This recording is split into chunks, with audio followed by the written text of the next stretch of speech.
સૌથી પહેલો મેઇન પ્રશ્ન તો અમારા ખેડૂતોનો છે વળતર.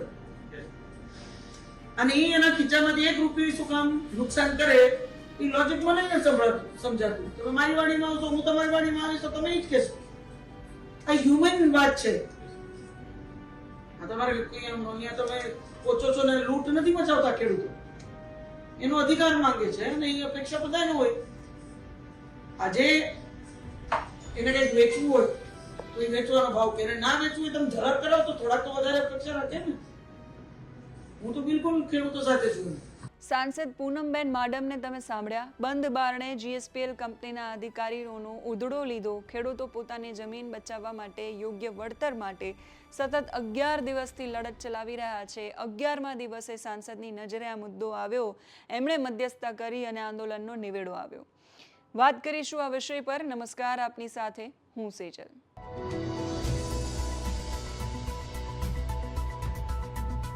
દેવભૂમિ દ્વારકા જિલ્લાના જામખંભાળિયા અને આસપાસના વિસ્તારોમાંથી જીએસપીએલ એટલે કે ગુજરાત સ્ટેટ પેટ્રોનેટ લિમિટેડની ગેસ પાઇપલાઇન પસાર થાય છે.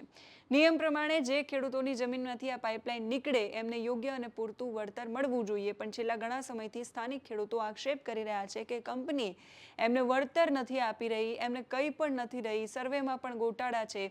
અધિકારીઓ છે માત્ર વાયદા આપે છે, વળતર નથી આપતા. કેટલી જમીન જશે, કોની જશે, એમાં પણ ગોટાળા છે. નક્કર કામ નથી થતું અને જાણ કર્યા વગર એમના ઊભા પાકમાં જેસીબી ચલાવી દેવાય છે. 11મા દિવસે જ્યારે આ વાત પૂનમબેન માડમ સુધી પહોંચી તો આ મામલે એમણે વહીવટીતંત્ર, કંપનીના અધિકારીઓ અને ખેડૂત આગેવાનો સાથે બેઠક યોજી. દેવભૂમિ દ્વારકા જિલ્લાના ખેડૂતોના પ્રશ્નો અને રજૂઆતોને વિસ્તારથી સાંભળવા માટે એમણે જામખંભાળિયામાં કલેક્ટર કચેરીમાં ધારાસભ્ય મુળુભાઈ બેરાની હાજરીમાં જીએસપીએલના અધિકારીઓ, વહીવટી પ્રશાસન અને વળતર સહિતના અલગ અલગ મુદ્દાઓ સાથે પરામર્શ કર્યું. બેઠકમાં ખેડૂતોના પ્રશ્નોનું યોગ્ય નિરાકરણ માટે ખાસ સમિતિની રચના કરી.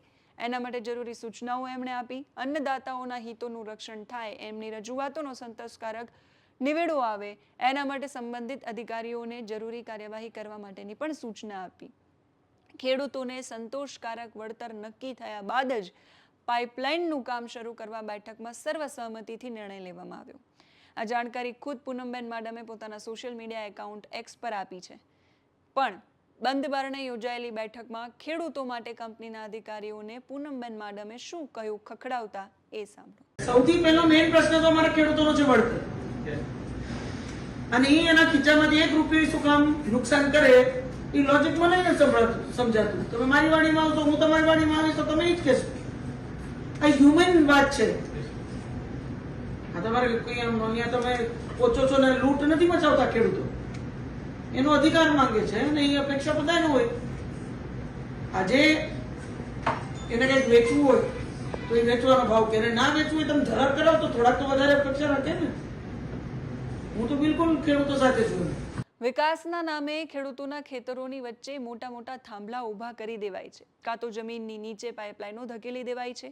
ખેડૂતો આખી જિંદગી જે જમીનને લોહી પાણી એક કરીને સિંચે છે એ જમીનની કિંમત આ થાંભલા આવ્યા પછી શૂન્ય થઈ જાય છે. ત્યાં ન તો કોઈ પાક લઈ શકાય છે, ન તો એ જમીનની કોઈ વેલ્યુ રહે છે. આના બદલામાં કંપનીઓ અને વહીવટી પ્રશાસન ખેડૂતોને શું આપે છે? માત્ર વાયદાઓ અને કચેરીઓના ધક્કા. શું આ શોષણ નથી તો બીજું શું છે? પોતાના જ હક માટે, પોતાની જ જમીન માટે, પોતાની જ જમીન પર ખેડૂતોએ 11 દિવસ આંદોલન કરવું પડે. આ ક્યાંનો ન્યાય છે? લોકશાહીમાં જનતાનો અવાજ હોવો જોઈએ. સામાન્ય નીતિ એવી છે કે જ્યાં અન્યાય થતો હોય ત્યાં જો સત્તા પક્ષનું ધ્યાન ન હોય તો વિપક્ષો સવાલ કરે, આક્રમક બને અને લોકહિતના કામો થાય. સત્તા છે એમાં બેઠેલા લોકો બંધારણને આધીન કામ કરે. પણ સ્થિતિ મોટાભાગના પ્રશ્નોમાં આપણે ત્યાં એવી હોતી નથી.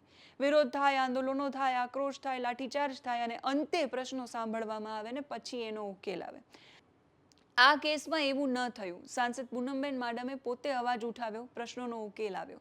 જેટલી સરળતા સાથે આ કામ થઈ શક્યું એ સ્થિતિ દર્શાવે છે કે સત્તા પક્ષે બેઠેલા વ્યક્તિઓ જ્યારે પણ એમની સામે પ્રશ્નો ઉઠે ત્યારે આટલું સરળ હોય છે સાંભળવું અને વચલો રસ્તો ગોતીને એનું નિરાકરણ લાવવું. પણ શરત એટલી છે કે સામે ઉઠેલા દરેક અવાજને સાંભળવા પડે છે, જે કામ પૂનમબેન માડમે કર્યું છે.